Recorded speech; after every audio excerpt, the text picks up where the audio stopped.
Coil पढ़ लिया था, ठीक है, ओके। चोक कॉइल पढ़ा दिया था, ठीक है, very good.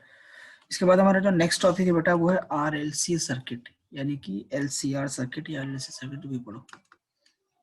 Today's topic is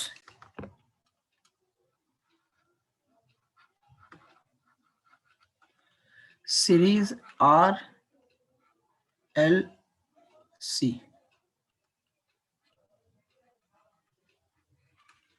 circuit, series R L C circuit.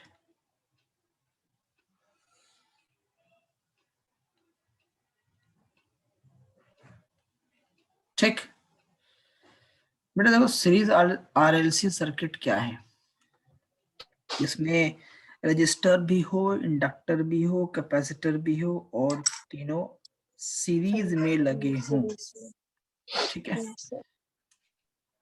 तो वैसे जैसे सीरीज में लगते वैसे ये लोग पैरेलल भी लग सकते हैं सर?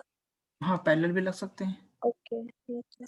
लेकिन पैरेलल लगाएंगे तो सर्किट और कॉम्प्लेक्स हो जाएगा, है ना, क्योंकि पैरेलल लगाएंगे तो हमें पता है ना कि पैरेलल में हर नेटवर्क में करंट डिफरेंट होते हैं। लेट अस सपोज अगर मैंने यहाँ पे रजिस्टर यहाँ लगा दिया और कैपेसिटर मैंने यहाँ लगा दिया और इसके बाद फिर इंडक्टर मैंने यहाँ लगा दिया, ठीक है, कुछ यूं, तो तीनों में करंट अलग अलग हो जाएगा, तो तीनों केस में करंट का फेज अलग हो जाएगा और वोल्टेज का फेज फिर अलग हो जाएगा। ठीक है, तो इस तरीके से जो है चीजें बदलती हैं। देखो ये एल है, ये सी है,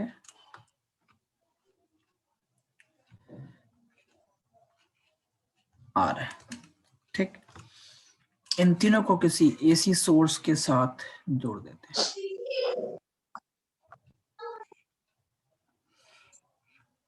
ठीक है, ओके। सीरीज में क्या कॉमन है, तीनों ही में, इंडक्टर में, कैपेसिटर में और रजिस्टर में, तीनों में सीरीज में कॉमन है current.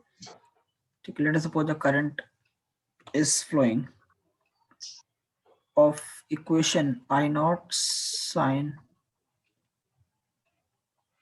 omega t, I naught sin omega t, ठीक है। let us suppose the potential across inductor is VL, potential across capacitor is VC, potential across resistor is VR, ठीक है।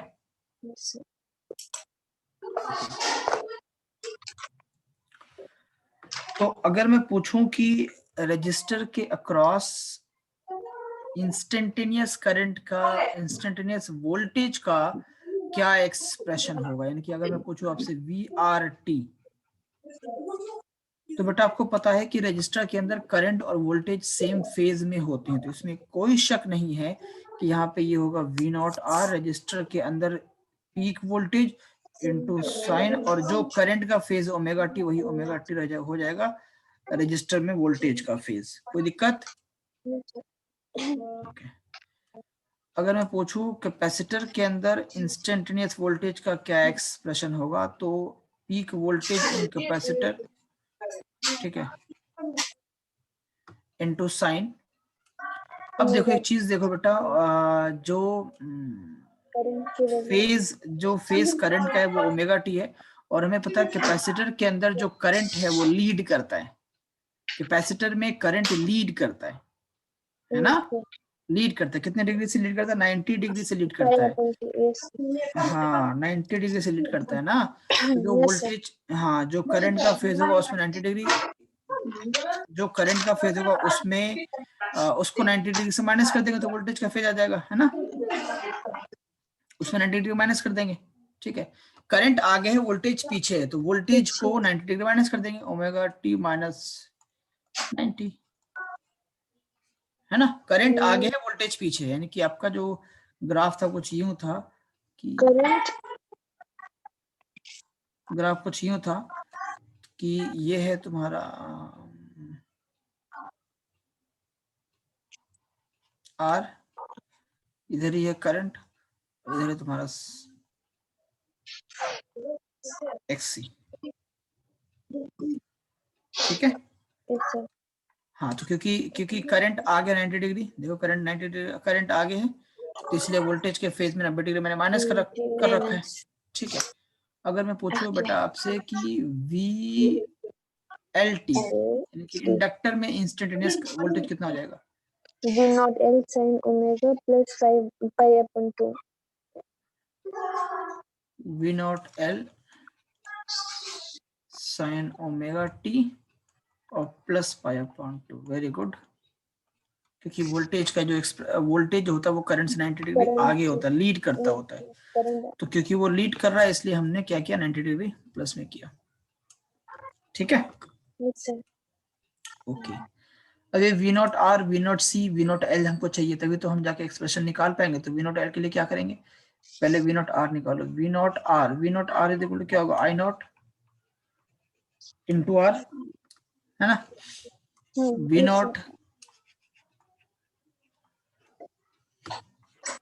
Not L is equal to क्या होगा, I naught into XL,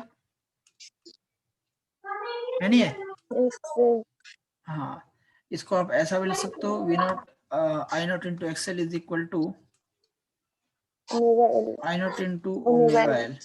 हाँ good. V naught C ये equal to क्या होगा बेटा, आई not XC, और ये लिख सकते हो आप I naught upon omega W omega C, I naught upon omega C लिख सकते हैं ना हम लोग।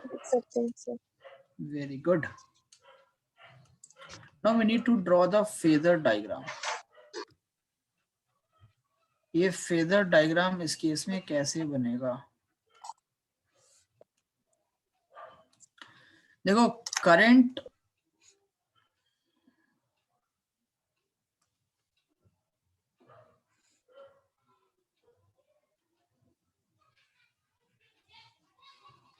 Current and voltage in resistor का फेज सेम होता है। ये वी नॉट आर है और ये करंट, दोनों सेम फेज में होते हैं। ठीक है, हाँ, लेकिन जो इंडक्टर का वोल्टेज है वो करंट से 90 डिग्री ऊपर की तरफ होता है। 90 डिग्री आगे होता है ना। ये तुम्हारा हो गया वी नॉट एल। और जो कैपेसिटर का फेज है वो 90 डिग्री पीछे की तरफ होता है। कैपेसिटर जो था 90 डिग्री पीछे की तरफ होता है।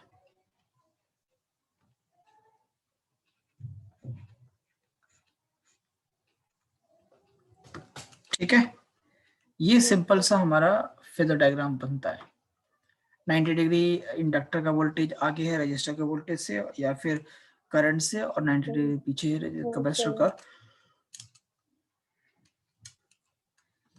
कैपेसिटर का वोल्टेज करंट से।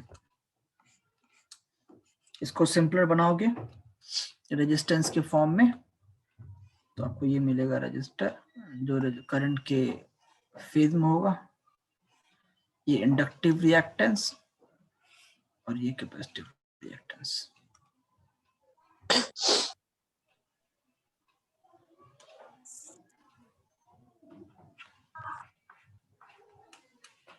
ठीक है,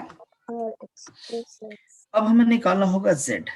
Z कैसे निकालेंगे, देखो Z निकालने का एक तरीका ये है कि अच्छा एक बात और देखो कि अगर मान लो XL बड़ा होगा XC से, तो जब XL बड़ा होगा XC से तो Z कुछ इधर आएगा। जब XL, हाँ, जब XL बड़ा होगा XC से तो ऊपर वाला बड़ा होगा नीचे वाले से, तो कुछ Z इधर आएगा, है ना। और जब XC बड़ा होगा XC से तो Z कुछ इधर आएगा। ऐसे ही होगा ना बेटा, नहीं समझ पा रहे हो आप। जैसा हमने बोला था ना, जैसा वेक्टर में करते हैं वैसे यहाँ भी करेंगे। वेक्टर में जो फोर्स ग्रेटर होता है उसी के क्लोजर जो है रिजल्टेंट फोर्स होता है, उसी के डायरेक्शन में रिजल्टेंट वेक्टर होता है, उसी के डायरेक्शन में या उसी के क्लोजर। ठीक है, तो अगर ऊपर वाला रेजिस्टेंस बड़ा एक्सेल बड़ा है तो डेफिनेटली जो Z होगा वो इन दोनों के बीच में होगा, है ना। और अगर XC बड़ा होगा तो Z इन दोनों के बीच में होगा। तो अभी हम करते हैं, उसको सॉल्व करते हैं अभी, तुम इसको परेशान ना हो बिल्कुल भी। यहाँ तक तो क्लियर है ना, कोई दिक्कत तो नहीं है ना। मान लो इफ पहले केस 1 लिखो।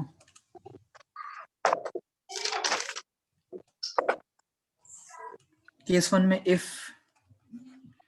I say that V naught L is greater than V naught C. V naught L is greater than V naught C. या फिर यूं कह लो कि और XL is greater than XC. ठीक है, अगर ऐसा होगा तो क्या होगा? इसमें कोई शक नहीं होना चाहिए आपको कि आपका रेजिस्टेंस का इधर होता है graph,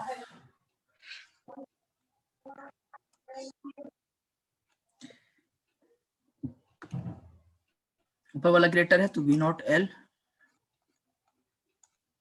minus V naught C, है ना। तो V नॉट L अगर ग्रेटर है, सब्ट्रैक्ट करोगे तो पॉजिटिव वैल्यू आएगा, पॉजिटिव वैल्यू ऊपर है, नेगेटिव वैल्यू नीचे है, सिंपल है।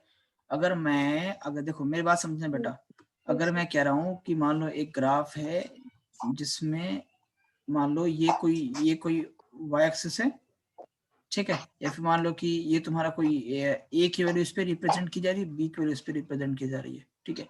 And if I say that a is greater than b, in that case अगर मैं a माइनस b निकालूंगा तो वो a के अलोंग ही तो आएगा ना, पॉजिटिव वैल्यू। अच्छा, पॉजिटिव वैल्यू मिलेगा क्योंकि b तो नेगेटिव है ना, b तो नेगेटिव है।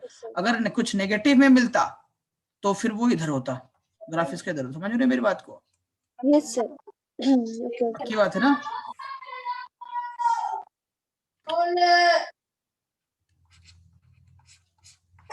And this is V naught R, ठीक। Yes sir. तो इन दोनों का रिजल्टेंट जो होगा वो हमको क्या देगा? पूरे इंटायर सर्किट का पीक वोल्टेज V नॉट, ठीक है। और हमें पता है कि जो करंट का डायरेक्शन है वो होता है V नॉट R की तरफ ही होता है। तो ये हो गया और ये तुम्हारा 5 हो गया, ठीक है। कोई दिक्कत? हाँ, अब यहां से तुम निकालो एक्सप्रेशंस ऑफ V नॉट। तो क्या होगा? V naught square is equal to V naught R का स्क्वायर, इससे पहले भी किया हमने, और V naught L minus V naught C whole square, ठीक है ना। कोई दिक्कत तो नहीं है ना? रिजल्टेंट वेक्टर कैसे निकला? तुम्हारी तबीयत ठीक नहीं है क्या?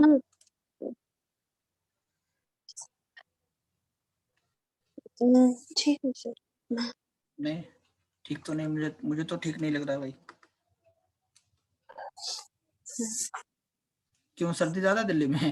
नहीं सर, गर्मी है अभी तो फिर नजला जो काम हो रहा तुमको है? सर थोड़ा क्रैम्प्स है बॉडी में। हैं? क्रैम्प्स है। अच्छा ओके, या फिर पढ़ाई ज्यादा कर रही हो?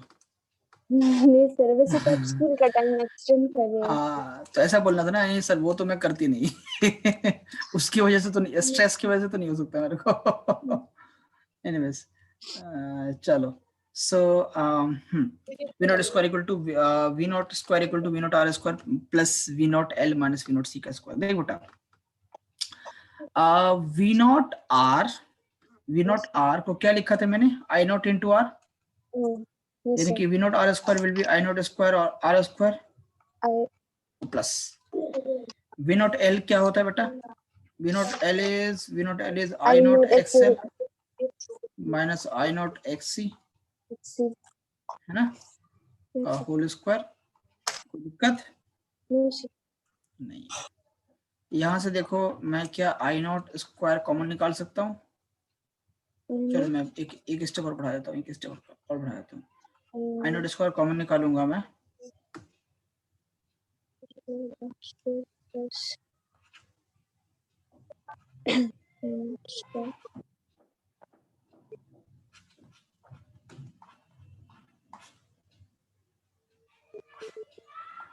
ऐसा हो जाएगा।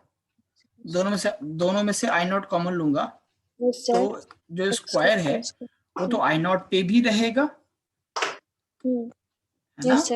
तो अगर मैं ब्रैकेट से ही बाहर निकालूंगा तो वो I नॉट का स्क्वायर बाहर आएगा। आप समझ रहे मेरी बात?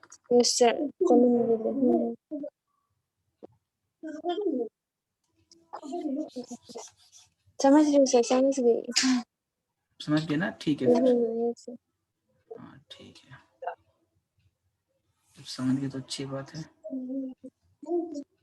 चल बेटा आगे देखो। अब देखिए ये V naught square equal to, अब यहाँ से आई नॉट स्क्वायर ना पूरे में से कॉमन लो, क्या बचेगा? R square plus XL minus XC whole square, इसे तो होगा। कोई दिक्कत? No sir. No sir. बहुत बढ़िया बहुत बढ़िया। अब इस एंटायर एक्सप्रेशन को हम लोग z मान लेंगे। जैसे पहले था ना वहां पे कि हमने XL square plus XC square, XL square plus R square को मैंने माना, या XL XC square plus R square को मैंने जेड माना था जब एलआर सर्किट था या जब आरसी सर्किट था। लेकिन यहाँ पे हाँ यहाँ पे तीनों है, तो यहाँ पे R square plus XL minus XC, या नेक्स्ट वाले में एक्सी माइनस एक्सएल। अभी दिखाते हैं और दिखाएंगे, ठीक है। ये तो केस बनी है अभी। तो अब यहाँ से होगा V naught square is equal to,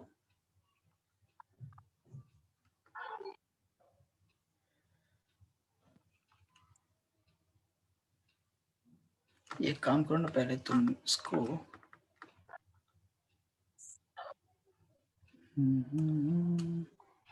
इसको जेड मत मानो, जब अंडर रूट करूंगा तब मानो जेड।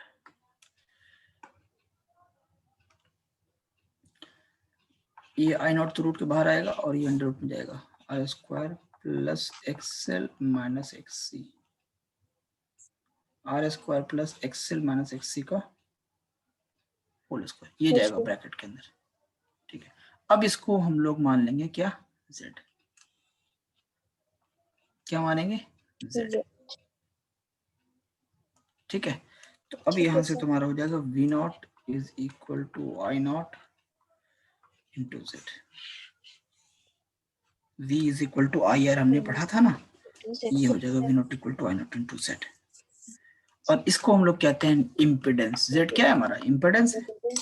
और क्योंकि यहाँ पे तीन तीन चीजें लगी हुई हैं, आर एल सी सभी लगा हुआ है, तो इसलिए इसको नेट इम्पिडेंस कहेंगे। क्या? नेट इम्पिडेंस, नेट इम्पिडेंस, ठीक। और जब तुम ग्राफ ड्रॉ करोगे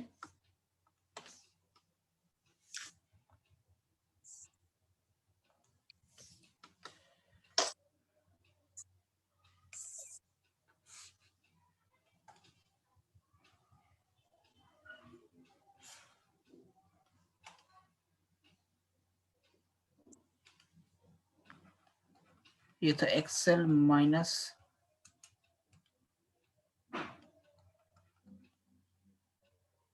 एक्सी और ये तुम्हारा आर, ठीक है। और इन दोनों के बीच में निकलेगा यहाँ पे जेड,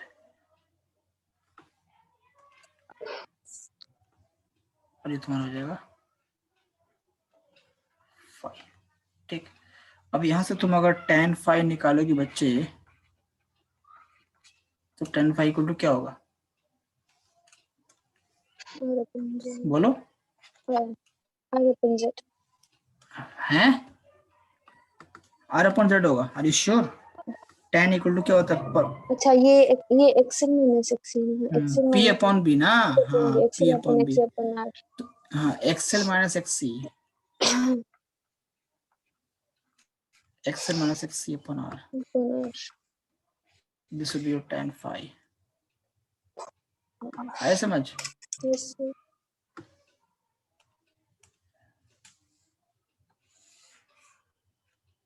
ठीक, this is your tan phi. But in the next case अगर मान लो दूसरा वाला ग्रेटर हो जाए, एक्सी ग्रेटर होगा इस बार, एक्सेल हर बार एक्सेल जरूरी नहीं है ग्रेटर हो, नीचे वाला एक्सी भी ग्रेटर हो सकता है। देखो आर को मैं कंपैरिजन में क्यों नहीं ले रहा हूँ, इसलिए नहीं ले रहा हूँ क्योंकि आर तो आई के डायरेक्शन में ही है, इसमें कोई दिक्कत वाली बात नहीं है। खाली बस एल को और सी को हमें देखना होता है मेनली कि कौन ग्रेटर है कौन लेसर है, तो तभी मालूम पड़ेगा कि जेड का ग्राफ किधर होगा। ठीक है चलो।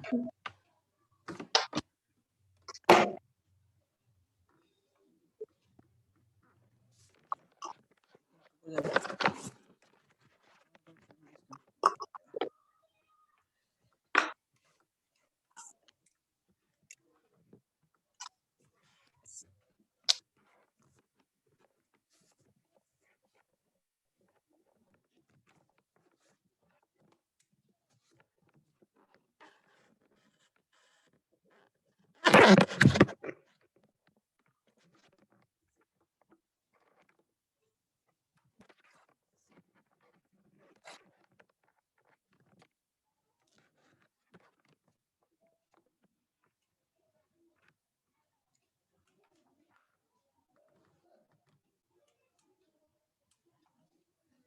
नेक्स्ट केस 2 देखो।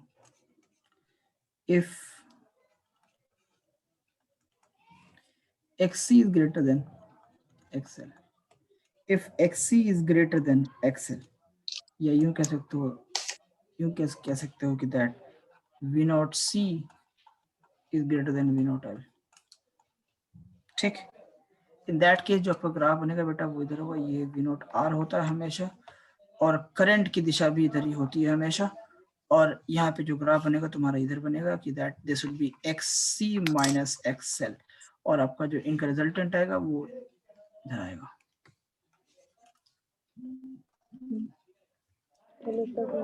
v naught c minus v naught l, और ये आएगा आपका आएगा v नॉट, और ये होगा phi।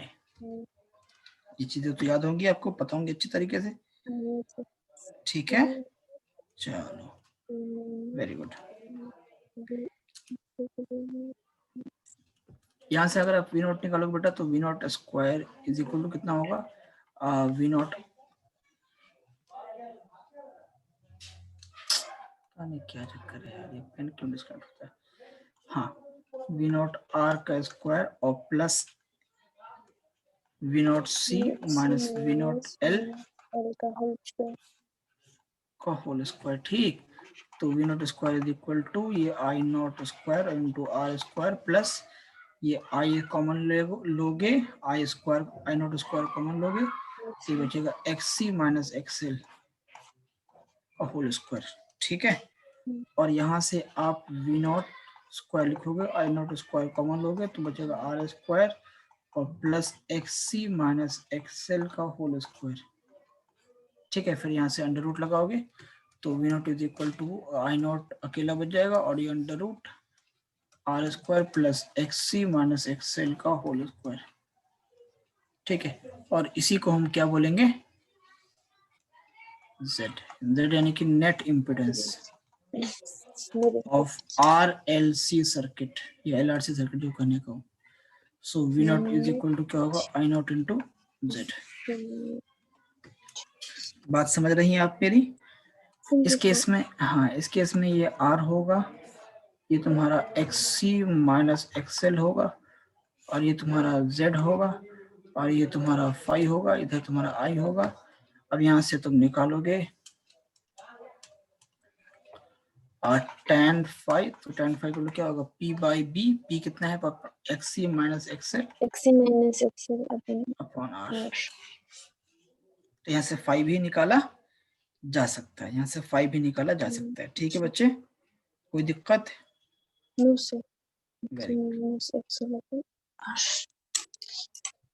Very good. अगर इन केस ऐसा हो, अगर इन केस ऐसा हो केस 3 के अंदर, ठीक है, that v naught l is equal to v naught c, ऐसा भी तो हो सकता है, पॉसिबल। ठीक है, इन दिस केस देखो, ये तुम्हारा v नॉट r जिस दिशा में है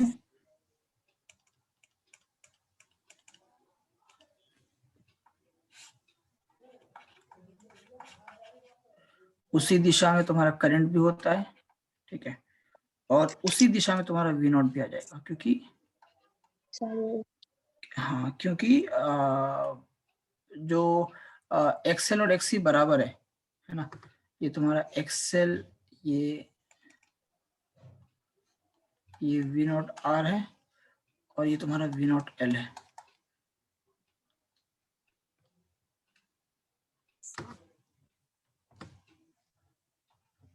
और ये तुम्हारा वी नॉट सी है।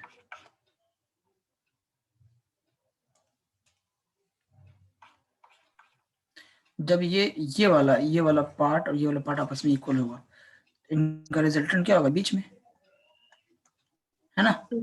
तो तीनों के तीनों सारे सेम फेज में हो जाएंगे। सारे क्या हो जाएंगे? सेम फेज में हो जाएंगे।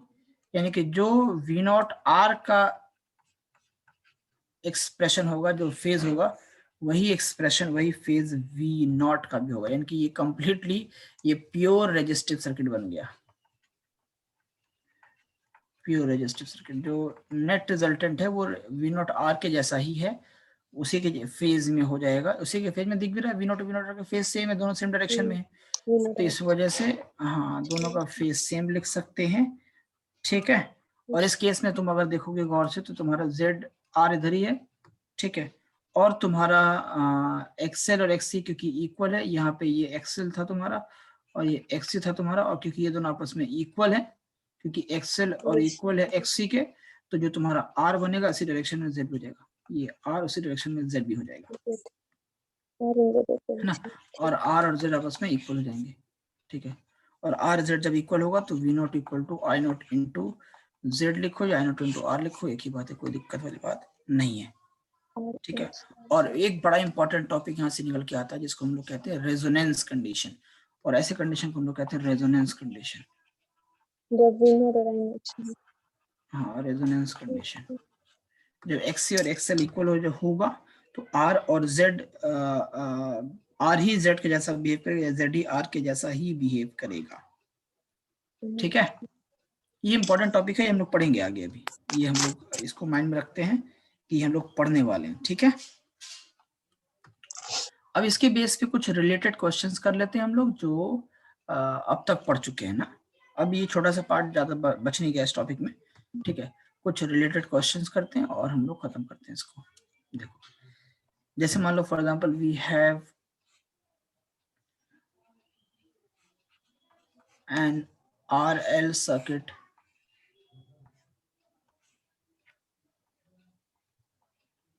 ठीक, जिसमें रेजिस्टेंस दिया है तुम्हारा 3 ओम और इंडक्टेंस दिया है 0.16 ओम हेनरी एंड कैपेसिटेंस दिया है 500 माइक्रोफैराड।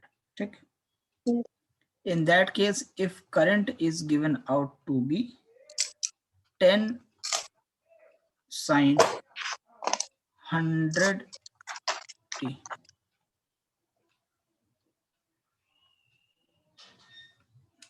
ठीक है, 10 sin 100 t, ठीक है, ये करंट का एक्सप्रेशन है। You need to find edges, you need to find XL, you need to find XC, you need to find Z, you need to find क्या क्या दे दूं, phi, you need to find V naught, you need to find VT यानी कि instantaneous voltage का expression, you need to find VRT, you need to find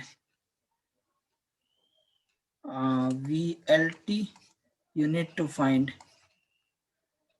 VCT, you need to find power factor, you need to find 11 average power. जितना मैंने पढ़ाया सब पूछ दिया एक बार में। निकालोगी? जल्दी निकालो फटाफट, एक्सेल निकालो पहले।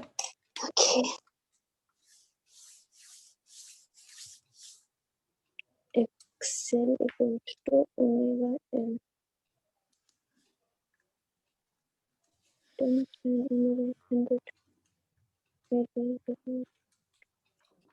sin ओमेगा 16 ohms से, और XC is equals to 1 omega C 100 into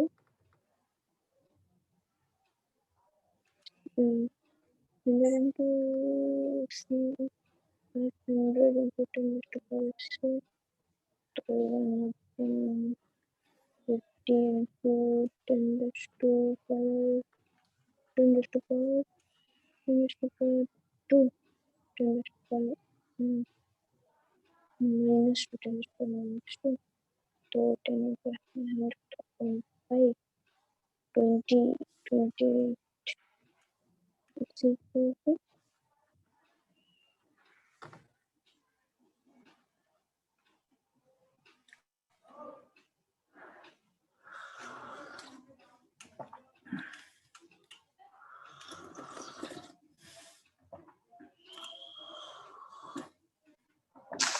Z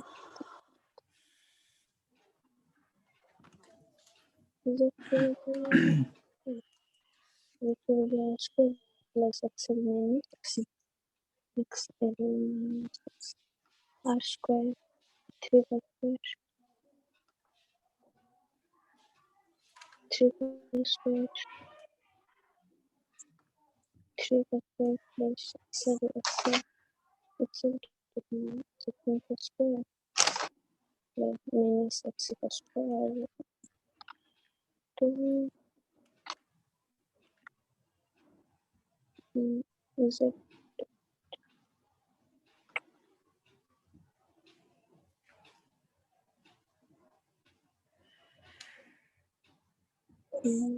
R is plus 60 XC कितना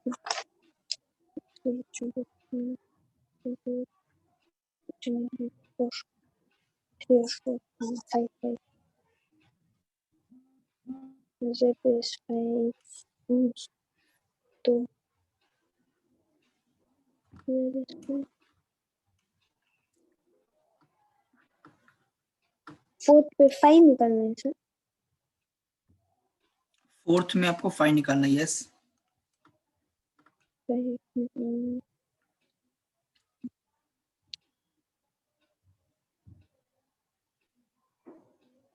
4 3 वाला बना के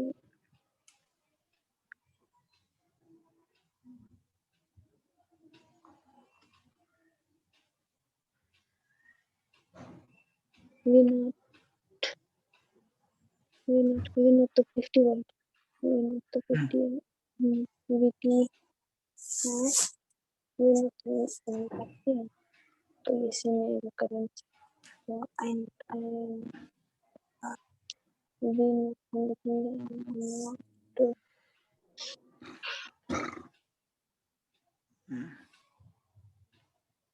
I not R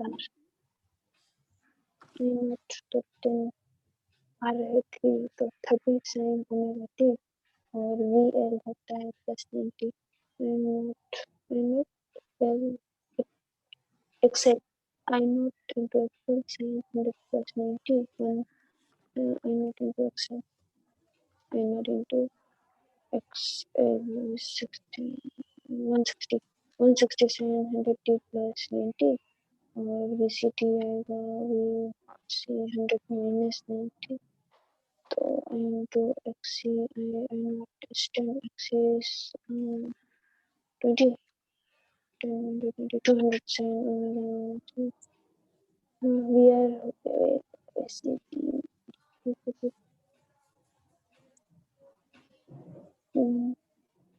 power factor क्या था cos 5 cos 5 cos 5 cos 5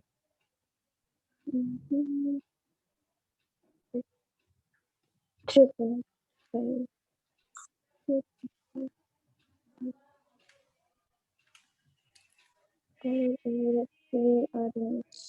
IRMS cos 5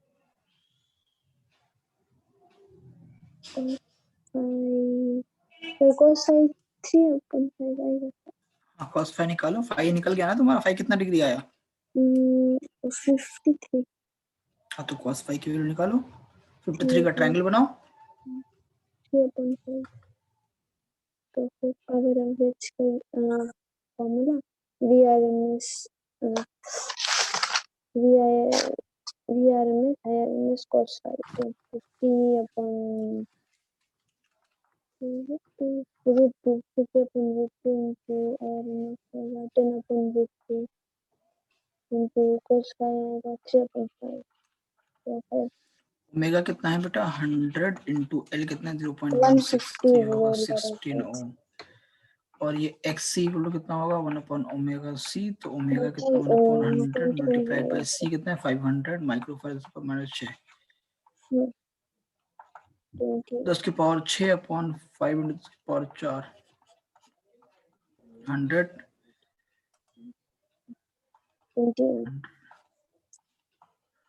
20 तो एक्स सी होगा 20 ओम गुड बेटा very good it just z कितना होगा बच्चे z का फॉर्मूला क्या होता है z is equal to under root बड़ा कौन एक्स सी है एक्सएल कौन बड़ा है एक्स सी बड़ा है ना तो लिखो R square plus X C minus XL का होल स्क्वायर हालांकि कोई दिक्कत नहीं तुम एक्स सी माइनस एक्सएल लिखो एक्सएल माइनस एक्सएल लिखो एक ही बात क्योंकि होल स्क्वायर है ना इसलिए कोई फर्क नहीं पड़ेगा आर कितना है भाई 3 का स्क्वायर और एक्स सी कितना है 20 माइनस 16 4 का स्क्वायर प्लस 3 का स्क्वायर 16 3 9 19 ये 5 हो जाएगा वेरी गुड फाई निकालो तो tan phi is equal to होता है X C minus XL upon R है ना तो 20 माइनस 16 अपॉन 3 यानी कि 4 अपॉन 3 ट्रायंगल कैसा बनेगा 4 अपॉन 3 का ये ट्रायंगल ऐसा बनेगा कुछ ये 4 है ये 3 है ये 5 है तो ये होगा 53 डिग्री ठीक है तो फाई इज इक्वल टू हो जाएगा 53 डिग्री इसके बाद क्या निकालना था वी नॉट निकालना है ना तो वी नॉट निकालो अच्छा वी नॉट इक्वल क्या होता है I naught into Z 50 I naught कितना है देखो आई नॉट 10 है और जेड कितना है 5 है तो 10 इंटू 5 तो ये होगा 50 ठीक है इसके बाद क्या निकालना है तुमको वीटी निकालना है तो निकालो वीटी वीटी इक्वल टू क्या होगा 37 वी नॉट साइन 100t अच्छा एक चीज और देखो कि ये करंट का एक फेज है 100t वोल्टेज का फेज क्या होगा ठीक है तो XC माइनस एक्सएल कौन बड़ा है XC माइनस एक्सएल तो कैपेसिटर बड़ा है तो कैपेसिटर में करंट आगे होता है हाँ XC बड़ा है ना तो कैपेसिटर में करंट आगे होता है तुम्हारा एक्सप्रेशन देखो ग्राफ कैसा बनेगा तुम्हारा ग्राफ ऐसा बनेगा ये तुम्हारा R है और ये XC माइनस एक्सएल है और ये तुम्हारा इधर होगा ना Z ठीक है Z इधर की नीचे की तरफ होगा तो यानी कि यहाँ पे करंट देखो ये करंट इधर तुम्हारा लीड कौन कर रहा है लीड कौन कर रहा है बोल हाँ आई लीड कर रहा है ना करंट लीड कर रहा है ना तो ये तुम्हारा होगा V नॉट R होगा ये और ये तुम्हारा होगा V naught C minus V naught L और ये तुम्हारा होगा ये V नॉट और ये तुम्हारा होगा फाई यहाँ पे होगा ये करंट तो करंट लीड कर रहा है तो करंट कितने डिग्री से 5 डिग्री से लीड कर रहा है तो वोल्टेज का जब एक्सप्रेशन निकालेंगे तो वोल्टेज लैग करेगा ना पीछे होगा ना तो 100t माइनस 5 कर देंगे वोल्टेज पीछे है ना वी नोट करंट से पीछे है ना तो 100t माइनस 5 वी नोट कितना है 50 और साइन और 100t माइनस 53 डिग्री ये हो गया VT 53 डिग्री ये आया था तुम्हारा नहीं आया था VT इसमें सर ये नहीं क्या है था आई न्यू सर VRT है सर ये VT है कौन सा ये VT निकाल रहा हूँ मैं अभी तो मैं VT निकाल रहा हूँ अरे VT में जो होता है बच्चे ये V नॉट है तुम्हारा तो जो V नॉट है ये करंट से 5 एंगल पीछे है ना करंट का फेज था 100t तो 100t से 5 एंगल पीछे करेंगे तभी तो V नॉट का फेज आएगा ना नहीं समझ में आया सर अच्छा नहीं आया ना मैंने V नॉट निकाला ही नहीं सर देखो V नॉट हमने निकाला ना V naught is equal to I naught into Z तो 50 वोल्ट आ गया हैं यस सर V नॉट 50 आया आप यहाँ पे देखो V नॉट 50 आया आपका, आया सर मेरा 50 ये 50 आया, ठीक है। सर VT अब में आया मेरा। हाँ VT, अब समझाता हूँ, मैं समझाता हूँ, देखो बेटा करंट का फेज क्या है 100t है ना। Yes sir. हाँ जब, अच्छा इसमें दिख रहा है हमको साफ साफ कि XC बड़ा है XL से, है ना। कौन बड़ा है? XC बड़ा है XL से। जब XC बड़ा होता है XL से तो ग्राफ नीचे की तरफ बनता है, Z नीचे की तरफ आएगा। मैंने अभी पढ़ा थोड़ी देर पहले। जी सर। ओके, जब इसी का सिमिलर वोल्टेज ग्राफ बनाएंगे तो V नॉट इधर नीचे की तरफ आएगा और ये V नॉट R इधर, और V naught C minus V naught L नीचे की तरफ, ठीक। तो अब हमें दिख रहा है साफ साफ कि करंट से फाई एंगल पीछे है वोल्टेज का फेज, दिख रहा है ना, करंट से पीछे है। तो वो करंट का फेज है 100t, तो उससे फाई पीछे है ना वोल्टेज, इसलिए -5 किया मैंने वोल्टेज के एक्सप्रेशन में। नहीं आया? आया सर, आया। पक्की बात है? पक्की बात है सर। ओके चलो ठीक है। नेक्स्ट में क्या निकालना है? नेक्स्ट में क्या निकालना है? VRT निकालना है। तो VRT का तो फेज सेम ही रहेगा ना, करंट वाला ही फेज रहेगा, जो करंट का फेज था वही रहेगा। तो VRT is equal to V naught R sin 100t। तो अब ये है कि V नॉट R निकालो पहले, तो V नॉट R निकालोगे तो V naught R equal to क्या होगा? I naught into R। I naught कितना है भाई? 10 है, और R कितना है? 3 है। तो यहाँ से VRT हो गया तुम्हारा 30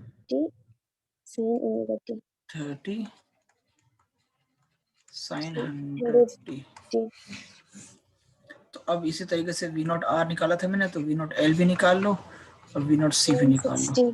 160 I नॉट इंटू XL, तो ये होगा 160, और ये होगा I नॉट इंटू XC, तो ये कितना होगा? 10 मल्टीप्लाइड बाई 20, तो ये होगा 200, ठीक है।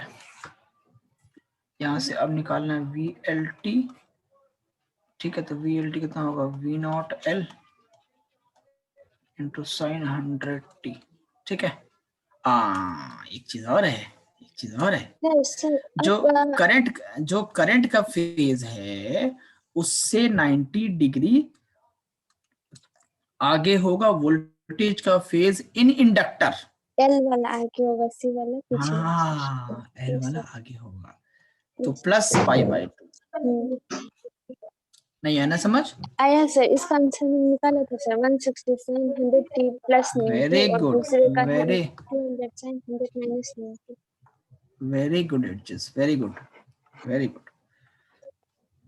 तो V नॉट L कितना है बेटा? V naught L is 160 sin 100t plus π/2।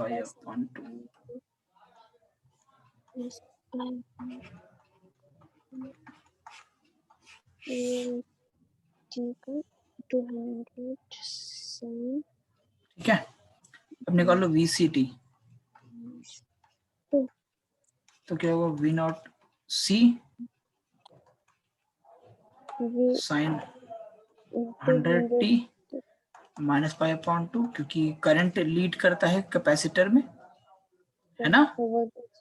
हाँ कैपेसिटर में करंट लीड करता है, करंट आगे होता है, वोल्टेज पीछे होता है, इसलिए मैंने वोल्टेज के एक्सप्रेशन में -π/2 लिखा, ठीक है।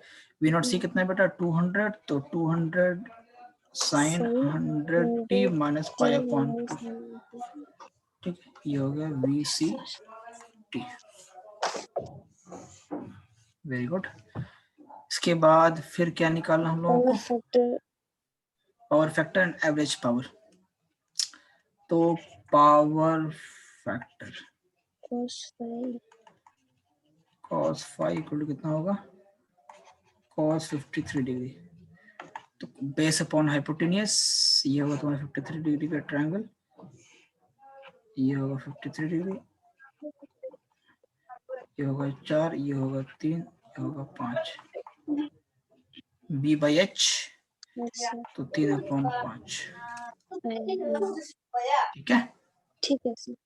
Very good. नेक्स्ट निकालना average power. VRMS into cos phi। Very good. VRMS IRMS into cos phi, है ना? VRMS क्या होता है बेटा? V0 upon root 2, 50 upon root 2 into IRMS कितना है?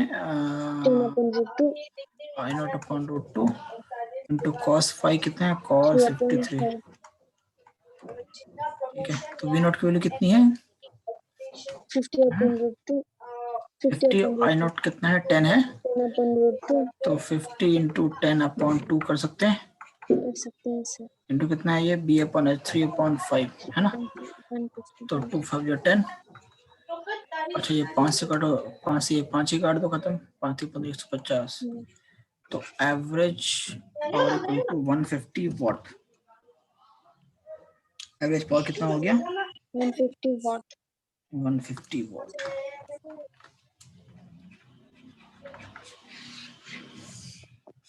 दिक्कत तो नहीं है?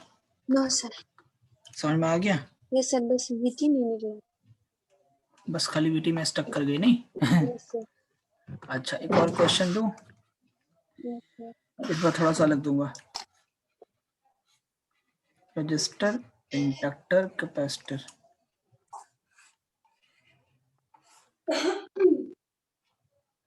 ये रेजिस्टेंस की वैल्यू है मान लो 300 ओम, इंडक्टर की वैल्यू मान लो 1 हेनरी, कैपेसिटर की वैल्यू मान लो 20 माइक्रोफैराड, ठीक है। Yes sir. हाँ तो ये V इज इक्वल टू होगा 50 साइन, इस बार V दिया मैंने, ठीक। 50 साइन 100 t प्लस 30 डिग्री, ये वोल्टेज का एक्सप्रेशन है, ठीक है। You need to find same चीज है, फर्स्ट में XL, सेकंड में XC, XL XC Z phi, पांचवे में I0, छठे में IT, सातवें में VRT, आठवें में VLT, नवे में VCT, 10वें में पावर फैक्टर और 11वें में average power.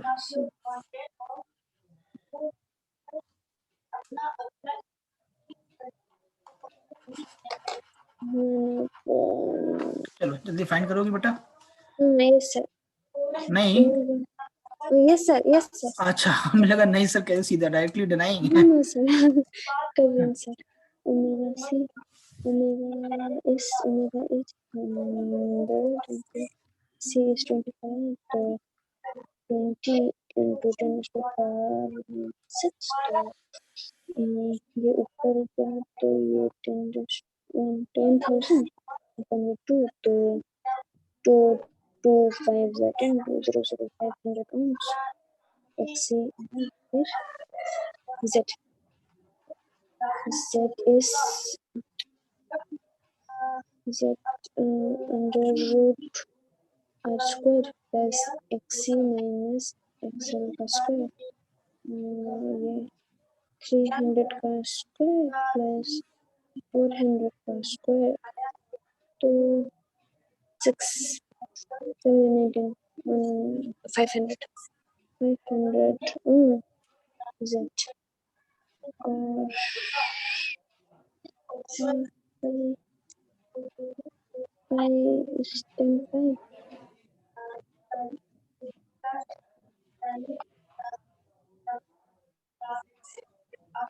10 phi XC minus XL upon R, 400 upon 300 is equal to 4 upon 3 per 53 degree. 53 degree. तो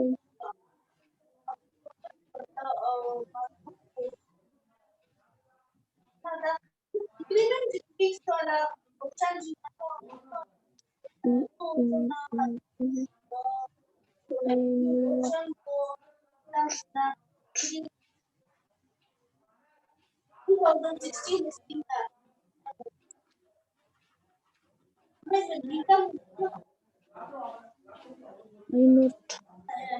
not 50, 50, 50, 50.